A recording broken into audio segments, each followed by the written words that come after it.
Hey guys, what's up? How ya doing? I'm here to talk to you guys about the new episode of One Piece, which is on episode 1124. This episode right here was really cool, and I'm looking forward to the next one. So, if anything else, let's just get this started right away. We get to see Luffy trying to talk to Gorosei, saying, "Hey, you want her alive? You let us go right now," etc. And we get to see that York is begging for her life, saying this, she's going to freaking Luffy's going to kill me. And then we get to see Morgan's news along with Vivi and Wappu wondering, what the heck is this guy doing? He's crazy. And we have to it that Luffy gave some information that we got a couple injured, but Robin stops Luffy from saying any further because we were very close to possibly being at a disadvantage. Getting information for giving information to the enemy will be a big downfall. By that time, we get to see that everyone is getting ready to go into action and figure out what to do. Unfortunately for them, they can't really escape the island since the barrier is up. As for the Seraphim situation, we get to see some filler scenes that involves Kaku getting injured, and then of course, fighting against two Seraphim, S-Bear and S-Hawk, was very much at Kaku's disadvantage. Eventually, we have to it that Zoro steps in to actually save him in time, and then when it comes to Sanji facing S-Shark, he somehow was exhausted and injured, or something like that. Well, that's what the filler or controlling the pacing scenes do. And we all know Toei, they always enjoy doing this, or they do this for a reason, because they can't catch up with the manga, otherwise they'll have to go on major hiatus again, which that 6-month break became, I believe. That's part of the reason. Anyways, we get to see how where the Seraphim are. They are pretty much in sea container bubbles, I believe. And one of them, which I believe is S-Snake, that looks like Boa Hancock, she actually fell for Luffy's begging, saying, "Hey, can you help my freaking friends that turned to stone? I'm begging you, please help me." And then S-Snake's like, okay, I'll stop, alright? Just don't look at me, kind of thing. Yeah, kind of cringe at what I'm doing, right? Yeah, I do apologize for that. But other than that,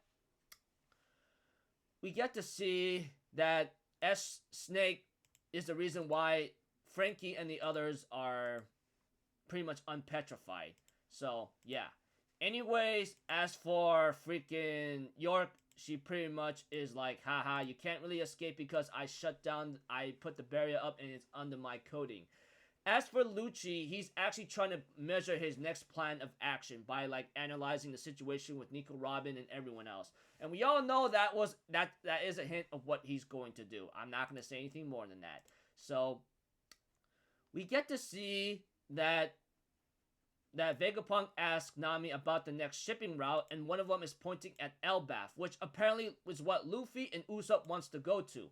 And we all know Elbaf, okay? I'm not going to say anything more than that, but we'll get to that when the time comes. Other than making their plan of action, trying to figure out what to do, especially with the barrier situation, Vegapunk, with the help of Atlas and Edison, they decided to find a way to crack down the code and get the heck out of there. While everyone else is getting ready to go their separate ways of getting off the island, we get to see Luffy, Frankie, Lilith, and Bonnie decide to go together to get to the ship and find an escape route. And eventually, with the thanks to the tip off point with Lucci giving the information to Barcelino, we have to it that Barcelino talks to Saint J. Garcia about the situation and trying to figure out what to do. Although, Saint J. Garcia is like, "Hey, can't you be able to do what you can do since you're made of light to begin with?" Kizaru's like, "Yeah, but we do have a couple situation problems. I mean, if I leave here and there, we already have a couple sea beast weapons and 50 pacifisters. We'll be losing a lot of our ships and men." By that time, Saint J. Garcia is getting annoyed by this, rubbing his head like, "Okay, you know what? Here's the plan. I want you to what's the word? Get ready for battle and do what you gotta do." All the Marine forces are getting ready to go into action, and the Marine ships are pointing towards the sea see beast monsters that's guarding the island. And then as for Kizaru, he decides to use Yataga mirror, Yatamagari mirror whatsoever, and getting ready to like Sacred Yata mirror, and then ends up going into the island. And later on, he sees Sentomaru, and they end up clashing against each other. And Luffy's like, "Oh no, we got some serious situation." Because after Lilith says, "Hey, there's some light below us," and Luffy's like, "Well, I can tell you this right now. Someone's here, and it's someone very strong." Of course, like I'm pretty sure Luffy's gonna know that it's freaking Kizaru. Anyways, the new ending song, which I just finally found out what song it is. Pretty cool, and the ending sequence animation of it, and of course preview next episode, the clash of two men's determination, Kizaru and Sentomaru. So yeah, anyways, thought the episode was really nicely done, and I'm looking forward to the next one of what's to come.